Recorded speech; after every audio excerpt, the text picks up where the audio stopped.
Hello students and welcome back to Awasthi classes. और आज यहाँ पर हम डिस्कशन करने वाले हैं लिमिटेशन ऑफ अकाउंटिंग के बारे में। मैं आपको बता देना चाहता हूँ class 11th accountancy chapter number 1 meaning and objective of accounting के सेशन को हम कंप्लीट कर रहे हैं, चैप्टर कंप्लीट कर रहे हैं। प्रीवियस हम लोगों ने कई सारे वीडियो अपलोड किए हैं, आप लोग वो वीडियो डिस्क्रिप्शन से लिंक लेकर देख लीजिए। और आज डिस्कशन है लिमिटेशन ऑफ अकाउंटिंग के बारे में। हम लोगों ने पढ़ा अकाउंट्स के फीचर, ऑब्जेक्टिव्स, वहाँ पर रोल ऑफ अकाउंटिंग हम लोगों ने पढ़ लिया है, अकाउंटिंग की कितनी इंपॉर्टेंस होती है ये हम लोगों ने पढ़ लिया है। But everything has two side, one is brighter and the second is darker side. तो आज डार्कर साइड के बारे में हम जानने की कोशिश करेंगे कि लिमिटेशन क्या होती है अकाउंट्स की। और लिमिटेशन अगर आप देख पा रहे हैं तो मैंने यहाँ पे टोटल जो है 7 मोस्ट इंपॉर्टेंट लिमिटेशन अकाउंट्स की लिख रखी हैं। आइए स्टार्ट करते हैं पॉइंट नंबर 1 के साथ में। लिखा हुआ है influenced by the personal judgement. Personal judgement से इन्फ्लुएंस्ड होने का मतलब होता है कि अकाउंट जो होती है वो प्योर साइंस ना होकर पर्सनल जजमेंट के ऊपर बेस्ड एक साइंस होती है, जो कि मैंने लिखा है accounting is as yet an exact science and accounts has to be exercise in the person judgement in respect of various item. तो प्योर साइंस नहीं होकर एक ऐसी साइंस है जो पर्सनल जजमेंट के ऊपर बेस्ड है, क्योंकि अगर हम प्योर साइंस की बात करते हैं तो उसमें पर्सनल जजमेंट का कोई भी रोल नहीं होता है। प्योर साइंस जो टोटली बेस्ड होती है यूनिवर्सल फिनोमेना के ऊपर में, यूनिवर्सल ट्रूथ के ऊपर में, यूनिवर्सल वैलिडिटी के ऊपर में। लेकिन अकाउंट्स की अगर हम बात करते हैं तो यहां लिखा है different person different opinion. Accounting हम बना तो रहे हैं लेकिन हम इसे हम प्योर साइंटिफिक नहीं बोल सकते हैं। साइंस के कुछ एलिमेंट हमारे अकाउंटिंग में ऐड होते हैं और हम जो यहाँ पर साइंस के अकॉर्डिंग अकाउंट्स को यहाँ पर कंप्लीट कर रहे होते हैं, उसमें हम अपने पर्सनल जो फीलिंग होती है किसी पर्टिकुलर ट्रांजेक्शन को लेकर, हमारा क्या पॉइंट ऑफ व्यू है, हमारे क्या ओपिनियन है, ये अलग अलग हो सकते हैं। अलग अलग बिजनेसमैन किसी एक ही ट्रांजेक्शन को उनके अलग अलग पॉइंट ऑफ व्यू हो सकते हैं। तो business to business, person to person, accountant to accountant, यहाँ पर हम अपने डिफरेंट ओपिनियन लेकर अकाउंट्स को मेंटेन करते हैं। अगर मैं आपसे बात करूँ, डिफिकल्ट होता है किसी भी एक एसेट्स को उसकी यूजफुल लाइफ कितनी होगी ये डिसाइड करना। कुछ बिजनेसमैन को लगता है कि हम एसेट्स को बहुत केयरफुली वहाँ पर यूज़ करेंगे तो इसकी एक्सपेक्टेड यूजफुल लाइफ 10 ईयर हो सकती है। वहीं दूसरे पर्सन को लगता है, दूसरे बिजनेसमैन को लगता है कि मैं इस मशीनरी का ज़्यादा यूज़ करूँगा तो उसकी यूजफुल लाइफ 6 या 7 ईयर हो सकती है। तो अलग अलग यहाँ पर लोगों के प्रेडिक्शन है, अपने ओपिनियन है किसी एक पर्टिकुलर एसेट्स को लेकर, size and nature of business के अकॉर्डिंग में उसकी यूजफुल लाइफ के बारे में। तो ये जो कॉन्ट्रडिक्शन है पर्सन टू पर्सन, यही हमारे लिए कहलाता है पर्सनल जजमेंट। और पर्सनल जजमेंट के ऊपर हम अकाउंट्स बनाते हैं। अगर हम बात करते हैं कि हम किसी पर्सन को गुड्स क्रेडिट में बेच देते हैं, तो जब हम गुड्स की ट्रांजेक्शन क्रेडिट में करते हैं तो जिस पर्सन से हमें पैसा लेना है, इस बात की क्या गारंटी है कि वो पर्सन हमारा पैसा बिना बैड डेब्ट्स किए, बैड डेब्ट्स टेक्निकल टर्म है, आप लोगों को शायद पता नहीं चल पाएगा अभी। बैड डेब्ट्स का मतलब होता है जब हम किसी को कोई गुड्स क्रेडिट में या उधार में देते हैं तो इस बात की गारंटी कम होना कि वो पैसा हमें वापस मिलेगा, जिसे हम कहते हैं कि हमारा वो पैसा डूब जाएगा। और हम किस पर्सन को गुड्स क्रेडिट में बेचेंगे, किस पर्सन को गुड्स क्रेडिट में नहीं बेचेंगे, ये प्रेडिक्ट कर पाना पर्सन टू पर्सन वेरी करता है। ए को लगता है कि वो बी को गुड्स क्रेडिट में बेचेगा तो वहाँ से बी जो है एक सर्टेन टाइम के बाद पेमेंट कर देगा, लेकिन सी को लगता है कि अगर वो गुड्स को बी को बेचेगा तो वो पैसा बैड डेट्स हो सकता है। तो ये पर्सनल जजमेंट है और अकाउंटिंग टोटली बेस्ड होती है पर्सनल जजमेंट के ऊपर में। क्या बिजनेस के हिसाब से हमें लगता है कि हम राइट वे में जा रहे हैं और क्या रॉन्ग वे में जा रहे हैं, ये पर्सन टू पर्सन हम इसको अकाउंटिंग में ट्रीट करते हैं। इसलिए हम कहते हैं कि इन्फ्लुएंस्ड बाय पर्सनल जजमेंट होता है अकाउंट्स। सेकंड पॉइंट लिखा है based on accounting concept and convention. और अकाउंटिंग कंसेप्ट कन्वेंशन के अगर आप देखेंगे तो लिखा हुआ है financial position disclose by accounting may not be realistic. जो हम अकाउंटिंग इन्फॉर्मेशन वहाँ पे शेयर कर रहे हैं, जिसके बेसिस पर हम अकाउंट्स बना रहे हैं, वो इन्फॉर्मेशन रियलिस्टिक है कि नहीं है। क्या हम यहाँ पर जितने भी अकाउंट बनाते हैं वो बिजनेस का true and fair accounting position हमें बता पाते हैं, या हम अगर बात करते हैं कि फ्यूचरिस्टिक है, हम फ्यूचर के लिए डेटा तैयार कर सकते हैं, हमारा डेटाबेस फ्यूचर के लिए हम अपने करंट फाइनेंशियल पोजीशन को देख के मेंटेन कर सकते हैं। तो यहाँ पर लिखा है कि अकाउंटिंग कन्वेंशन और कंसेप्ट के ऊपर में हमारी अकाउंटेंसी बेस्ड होती है, जिसमें हम कई बार गोइंग कंसर्न कंसेप्ट होता है। गोइंग कंसर्न कंसेप्ट फिर से एक टेक्निकल टर्म है, अभी मैं आपको फ्यूचर में इसके बारे में और अपकमिंग वीडियोस में डिटेल में बताऊंगा।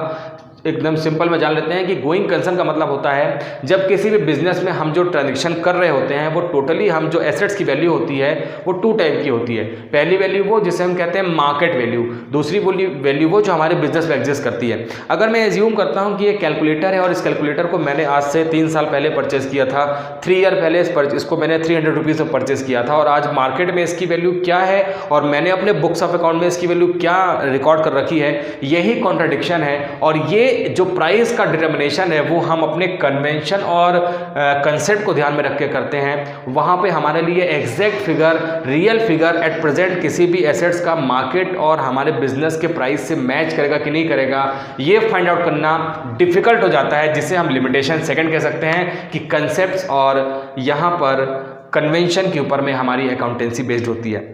पॉइंट नंबर थर्ड आप देख ले हैं इनकम्प्लीट इन्फॉर्मेशन, और इनकम्प्लीट इन्फॉर्मेशन में लिखा हुआ है एन एक्चुअल प्रॉफिट और loss of business can not be known only when the business is close down. तो बिजनेस का एग्जैक्ट प्रॉफिट कितना होगा ये फाइंड आउट कर पाना मिड ऑफ सेशन या रनिंग बिजनेस में हमारे लिए इम्पॉसिबल होता है, क्योंकि हम यहाँ पर बात कर रहे हैं कि एग्जैक्ट प्रॉफिट हम वहाँ पे फाइंड आउट नहीं कर सकते हैं। कई बार बिजनेस में ऐसे ऐसे एक्सपेंडिचर होते हैं जो नॉन मॉनेटरी होते हुए भी बिजनेस में ग्रेट इन्फ्लुएंस छोड़ते हैं, और ऐसे ट्रांजेक्शन को यहाँ पर हम रिकॉर्ड नहीं करते हैं। हमारी इन्फॉर्मेशन इनकम्प्लीट है क्योंकि हमने बहुत सारे मॉनेटरी टर्म के अलावा नॉन मॉनेटरी टर्म को बिजनेस में इन्वॉल्व करने से छोड़ दिया है। तो यहाँ पर लिखा हुआ है कि एक्चुअल प्रॉफिट और loss business can be known only when the business is closed. तो बिजनेस का एग्जैक्ट प्रॉफिट देखना है कि हमने किसको कितना गुड्स क्रेडिट में बेचा है, हमने किससे कितना गुड्स क्रेडिट में परचेस किया है, हमारे किस परचेस पर्टिकुलर कस्टमर के साथ में हमने क्या ट्रांजेक्शन किए हैं। तो कई बार हमारा बहुत सारा जो मनी होता है, जो फाइनेंस होता है, वो कई सारे अलग अलग सेक्टर में हम कहते हैं कि जाम हो जाता है, और एग्जैक्ट प्रॉफिट और लॉस बिजनेस का फाइंड आउट करने के लिए हमारे पास में हमें वेट करना होगा कि हम अपना अकाउंट क्लोज करेंगे, जो कि बहुत सारे बिजनेस में पॉसिबल नहीं हो पाता है कि हम अपने अकाउंट को क्लोज कब करेंगे। अकाउंट क्लोज का मतलब होता है कि बिजनेस क्लोज करेंगे, और इन्फॉर्मेशन जो होती है वो इनकम्प्लीट इन्फॉर्मेशन के बेसिस पे ही हमें वहां पर अकाउंट्स मेंटेन करनी पड़ती है। तो ये हो गया हमारे लिए point number third. Point number 4 लिखा है omission of qualitative information. Omission of qualitative information, या हम अगर इसे पॉइंट नंबर 3 से कंप्लीट करें कि इनकम्प्लीट इन्फॉर्मेशन, तो इनमें ज़्यादा डिफरेंस नहीं है। ओमिशन का मतलब होता है बहुत सारी ट्रांजेक्शन को हम अपने बुक्स ऑफ अकाउंट का सब्जेक्ट मैटर बनाने से छोड़ देते हैं, उन्हें हम लीव कर देते हैं, जिसे हम ओमिशन कहते हैं। तो यहाँ पर अगर आप देखेंगे तो लिखा है जो क्वालिटेटिव इन्फॉर्मेशन है वो हमने अपने बुक्स ऑफ अकाउंट में उन्हें हम इन्वॉल्व नहीं किया है हमने। ऐसा क्यों हुआ है? Accounts contain only those transaction which can be express in the term of money. मैंने आपसे कहा कि ओनली मॉनेटरी ट्रांजेक्शन को हमने प्रीवियस वीडियोस में देखा कि हमने पहले ट्रांजेक्शन को आइडेंटिफाई किया, फिर उसका मेजरमेंट किया, तब जाकर हमने उसको रिकॉर्ड किया था, और हमने वहाँ पर जो आइडेंटिफिकेशन और मेजरमेंट किया था वो हमने सिर्फ फाइनेंशियल नेचर ऑफ ट्रांजेक्शन को अपने बिजनेस के बुक्स ऑफ अकाउंट का पार्ट बनाया था। बहुत सारी ट्रांजेक्शन ऐसी होती हैं जो नॉन मॉनेटरी होती हैं लेकिन बिजनेस के ऊपर ग्रेट इन्फ्लुएंस छोड़ती हैं, जैसा कि मैंने आपको पॉइंट नंबर 3 में बताया। एग्जाम्पल के साथ मैं आपको समझा सकता हूँ। एक बहुत अच्छा एम्प्लॉई हमारे बिजनेस में कई ईयर्स से हमारे बिजनेस के साथ में उसके रिलेशन थे, हमारे यहाँ का एम्प्लॉई था, किसी कन्फ्लिक्ट की वजह से वो हमारा बिजनेस छोड़ के किसी दूसरे बिजनेस को ज्वाइन कर लेते हैं। अब उस पर्टिकुलर पर्सन के बिजनेस से जाने के बाद में वहाँ पर कोई नया पर्सन हमारे बिजनेस में आके ज्वाइन करता है, जिसे हमें ट्रेन करना होगा, जिसके फेथ और जिसके ऊपर में हम बिलोंगिंगनेस कर पाएंगे कि नहीं कर पाएंगे, क्योंकि जो प्रीवियस एम्प्लॉई था उसके ऊपर में हम पूरा भरोसा करते थे बिजनेस में, वो काफ़ी डेडिकेशन से काम करता था। तो ये जो डेडिकेशन प्रीवियस एम्प्लॉय में था, न्यू एम्प्लॉय को आने के बाद में हम वो हमारे ऊपर में वो कॉन्फिडेंस अपना ले पाएगा कि नहीं ले पाएगा। ये सारे ऐसे टर्म्स हैं जो बिजनेस के ऊपर में ग्रेट इन्फ्लुएंस छोड़ते हैं। वो कम टाइम में ज़्यादा चीज़ों को कर लेता था, इसे भी हर चीज़ को सिखाना पड़ता है। ऐसे में ये जो डिस्क्रिमिनेशन क्रिएट हुआ between new and old employ, ये क्योंकि इसका मेजरमेंट हम मॉनेटरी टर्म में कर ही नहीं सकते हैं, लेकिन बिजनेस के लिए इन्फॉर्मेशन बहुत रेलिवेंट थी, लेकिन due to not possibility of but due to non possibility of evaluation in monetary term हम ऐसी ट्रांजेक्शन को बुक्स ऑफ अकाउंट का पार्ट नहीं बनाते हैं। तो ये पॉइंट हमें बताने की कोशिश कर रहा है। इसके अलावा एक और पॉइंट लिखा है qualitative aspects of business are completely omitted from the books of account as they can not be express in the monetary term. तो कुल मिला के मतलब सेम हो गया कि जो non monetary aspects of business होते हैं उन्हें हम बुक्स ऑफ अकाउंट का पार्ट नहीं बनाते हैं, क्योंकि बुक्स ऑफ अकाउंट में हमें सिर्फ उन ट्रांजेक्शन को ही रिकॉर्ड करना होता है जिसमें हम उस मॉनेटरी टर्म में उसे इवैल्यूएट कर सकते हैं।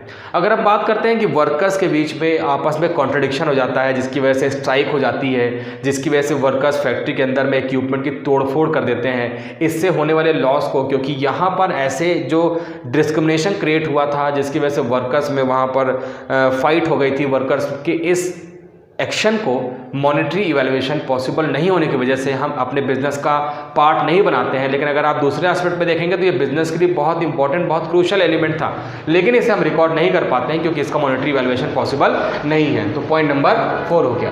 पॉइंट नंबर 5 लिखा है बेस्ड ऑन हिस्टोरिकल कॉस्ट, और अगर आप देखेंगे ब्रैकेट में लिखा है ओरिजिनल कॉस्ट। हिस्टोरिकल कॉस्ट का मतलब होता है कि ये कैलकुलेटर पिछले 10 ईयर से मेरे साथ में है और एट प्रेजेंट इसकी जो यूज़फुल लाइफ है उसके अकॉर्डिंग ये अभी मुझे लगता है कि नेक्स्ट 5 ईयर और चलेगा। यूज़फुल लाइफ मैंने अपने बिजनेस नेचर के हिसाब से डिसाइड कर लिया, इसी मैंने अभी थोड़ा देर पहले आपको कहा कि ये पर्सनल जजमेंट हो सकता है, तो मैं ये एज्यूम करता हूँ कि 15 ईयर तक बिजनेस में चलेगा। इसको यूज़ करने की मेरी कितनी फ्रीक्वेंसी है इसके हिसाब से मैंने इसकी 15 ईयर की लाइफ डिसाइड कर ली है। अब इसका मतलब ये हो गया कि मैंने अब इस पर्टिकुलर एसेट्स को लगातार यूज़ करने के बाद में एक कंसेप्ट है जिसे हम अपने अपकमिंग वीडियोज़ में देखेंगे, जिसे हम कहते हैं डिप्रिशिएशन।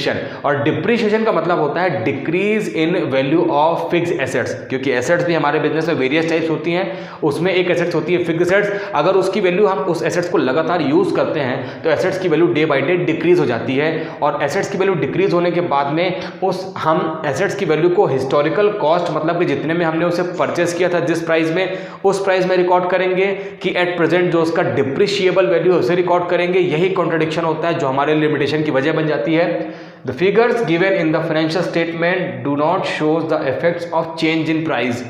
मैंने आपसे कहा कि ये मार्केट में पिछले मेरे पास बिजनेस में पिछले 10 ईयर से है, और अभी 10 ईयर के बाद में मुझे लगता है कि इसकी जो वैल्यू है एट प्रेजेंट मेरे बिजनेस के अकॉर्डिंग वो 200 रुपीज़ है, लेकिन मार्केट में यही प्रोडक्ट अभी मार्केट में बिक रहा है 150 में। इट मीन्स ये है कि मेरे प्रोडक्ट मेरे लिए इसकी वैल्यू 200 रुपीज़ है, लेकिन मार्केट में सेम नेचर ऑफ प्रोडक्ट की वैल्यू 150 है। इट मीन्स कि मैं अपने बिजनेस में एसेट्स को ओवर वैल्यूड करके दिखा रहा हूँ, जिसकी वजह से मेरे बिजनेस के accounts true and fair accounting position वहाँ पर नहीं शो कर रहे हैं। तो हिस्टोरिकल कॉस्ट के ऊपर अगर हम बेस्ड करते हैं किसी भी अकाउंट्स को और मार्केट में उसके प्राइस दूसरे हो चुके हैं, तो ओरिजिनल प्राइस जो हमने परचेज किया था और मार्केट प्राइस के बीच के डिफरेंस की वजह से बिजनेस के accounts true and fair accounting वहाँ पर फाइंड आउट हम नहीं कर सकते हैं, वो शो नहीं करते हैं, हमारे लिमिटेशन की वजह बन जाते हैं। नेक्स्ट पॉइंट देखते हैं, लिखा है affected by the window dressing. Window dressing का सिंपल मतलब, और आप में से बहुत सारे लोगों ने इसे फेस भी किया है, हम जब किसी भी गुड्स का ऑनलाइन शॉपिंग करते हैं जिसे हम ई कॉमर्स कहते हैं, हम बहुत सारे वेबसाइट्स होती हैं उसमें जाते हैं, वहाँ पे ब्राउज़ करते हैं और अपने पसंद की किसी चीज़ को वहाँ से, नॉर्मली जो डिफेक्ट होता है मैं आपको बता दूँ, क्लोथ्स वगैरह अगर हम परचेस करते हैं तो जब हम किसी एग्जांपल लेते हैं कि हम कोई जीन्स परचेस करना चाहते हैं, और जब हम जीन्स परचेस करते हैं तो हम जो वहाँ पर पिक्चर्स देख रहे होते हैं उस पर्टिकुलर वेबसाइट में वो काफ़ी अट्रैक्टिव होती हैं, हमें लगता है कि वो काफ़ी क्वालिटी और काफ़ी स्टैंडर्ड की जीन्स है और उसका प्राइस देख के लगता है कि डेफिनेटली ऐसी क्वालिटी की होगी, लेकिन जब वो हमारे घर पार्सल पहुंचता है तो हम देखते हैं तो वो एकदम थर्ड क्वालिटी का, उसका जो क्वालिटी स्टैंडर्ड है वो बहुत पुअर होता है, और हमें लगता है कि अरे ये तो पिक्चर्स में कुछ और दिखा रहा था और हम कुछ और हमारे पास में मटेरियल आ गया है। इसी डिस्क्रिमिनेशन को, इसी फ्रॉड को हम कहते हैं विंडो ड्रेसिंग। इसका मतलब क्या हुआ कि उस वेबसाइट में जो भी उसका ओनर था जो उस वेबसाइट को रन कर रहा था, उसने वो दिखाने की कोशिश की जो कस्टमर देखना चाहते थे, उसने वो दिखाने की कोशिश की जो कस्टमर देखना चाहते थे, जिससे कस्टमर देख के अट्रैक्ट होते थे। ठीक ऐसा ही कई बार हम अपने अकाउंट्स में करते हैं। हमारे अकाउंट की कंडीशन इतनी वर्स्ट होती है, हम इतने ज़्यादा लॉस में चल रहे होते हैं, हम इतने ज़्यादा लोन के बर्डन में वहाँ पर हमारा प्रेशर होता है, हम बहुत सारे लोगों से लोन ले चुके होते हैं जो कि हमारे फाइनेंशियल स्टेटमेंट क्लियरली दिख जाता है, और अगर हम अपने बिजनेस का ट्रू एंड फेयर अकाउंटिंग दिखाएंगे तो उसमें हमारे पास लॉस दिखेगा, उसमें हमारे पास दिखेगा कि हमने बहुत सारे पार्टी से लोन लिया हुआ है। ऐसे में हमें फर्दर लोन, हम अगर सोचते हैं कि हम किसी और थर्ड पर्सन से लोन ले लें तो वो पॉसिबल नहीं है, क्योंकि हमने बताया था कि फाइनेंशियल पोजीशन जो होती है वो किसी भी बिजनेस के बारे में टोटली एक्सप्रेस कर सकती है उसके कंडीशन को, और कोई अगर बिजनेसमैन या कोई मनी लेंडर मेरे बुक्स ऑफ अकाउंट को देखेगा तो नेगेटिव अप्रोच लेते हुए वो मुझे वहाँ पर फर्दर लोन प्रोवाइड नहीं करेगा।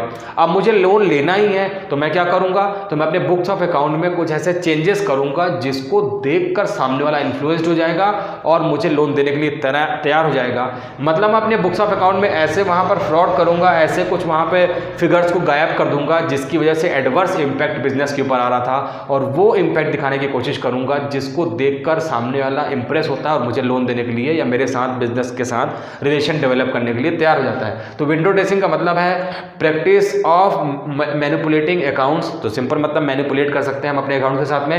Account shows more favourable position than the actual position. तो जो एक्चुअल पोजीशन है उससे ज़्यादा फेवरेबल कंडीशन वहाँ पर हम मेंटेन कर सकते हैं अगर हम अपने अकाउंट्स में मैनिपुलेशन करते हैं, विंडो ड्रेसिंग करते हैं। पॉइंट नंबर 7 लिखा है अनसुटेबल फॉर फोरकास्टिंग। फोरकास्टिंग का मतलब होता है फ्यूचर के लिए अगर हम फोरकास्ट करना चाहें तो हम सर्टेन या एग्जैक्ट फोरकास्टिंग कर पाएंगे, इस बात की यहाँ पर चांसेस हमारे पास कम है, क्योंकि लिखा हुआ है accounts records are related to past experience. हमें जो फोरकास्टिंग करनी है वो करनी तो फ्यूचर के लिए है, और फ्यूचर में अगर आप देखेंगे तो लिखा है वेरियस चेंजेस टेक प्लेस, बहुत सारे चेंजेस हो सकते हैं। कंज्यूमर का टेस्ट प्रेफरेंस चेंज हो सकता है, गवर्नमेंट की पॉलिसी चेंज हो सकती है, पॉलिटिकल पार्टी चेंज हो सकती है, टैक्स रेट चेंज हो सकते हैं, कस्टम सोशल जो कल्चर है वो चेंज हो सकता है, एनवायरनमेंट चेंज हो सकता है, और ये सारे चेंजेस जो प्रीवियस में होते तो थे, लेकिन हमने फ्यूचर के लिए डाटा जो है वो प्रीवियस ईयर के बेसिस पर बनाया है, जबकि जो फ्यूचर है वो टोटली डिफरेंट है। जैसे कि अभी कोविड-19 का टाइम चल रहा है मेरे बच्चों, कोविड-19 में अपकमिंग जो हमारा फ्यूचर है वो कैसा होगा, उसमें हम अपने प्रीवियस एक्सपीरियंस के साथ में बुक्स ऑफ अकाउंट में नए नए एलिमेंट को ऐड करेंगे। अभी ई कॉमर्स का या जो जिसको हम कहते हैं वर्चुअल क्लासेस का टाइम आ जाएगा, तो बहुत सारे चेंजेस ऐसे हो गए हैं जिसका प्रीवियस में कोई हिस्ट्री ही नहीं था, और ऐसे में हम यहाँ पर फोरकास्टिंग कर पाएंगे अपने फ्यूचर की, जबकि हमारे पास में ना तो कोई प्रेजेंट ना तो कोई फ्यूचर डाटा पास्ट डाटा है। ऐसे में डिफ़िकल्ट होता है कि हम अपने अकाउंटिंग की फोरकास्टिंग कर पाएँ। ये लिमिटेशन भी हमारे अकाउंट्स में बनी रहती है, और ये लिमिटेशन जो है इन्हें हमें ऑलवेज रिमूव करने के बारे में, अपने बिजनेस को इससे फीचर्स में कन्वर्ट करने के लिए हर टाइम वहाँ पर प्रैक्टिस करती रहनी चाहिए। हमें वहाँ पर इसके लिए कुछ ना कुछ वर्क करते रहना चाहिए। इस वीडियो में इतना ही रखते हैं मेरे बच्चों। नेक्स्ट वीडियो में हम देखेंगे वेरियस ऑब्जेक्टिव्स, अगर हम बात करें तो क्वालिटेटिव कैरेक्टर्स के बारे में हम बात करेंगे नेक्स्ट वीडियो में। इस वीडियो में इतना ही, फिर मिलते हैं। Wish you all the very best.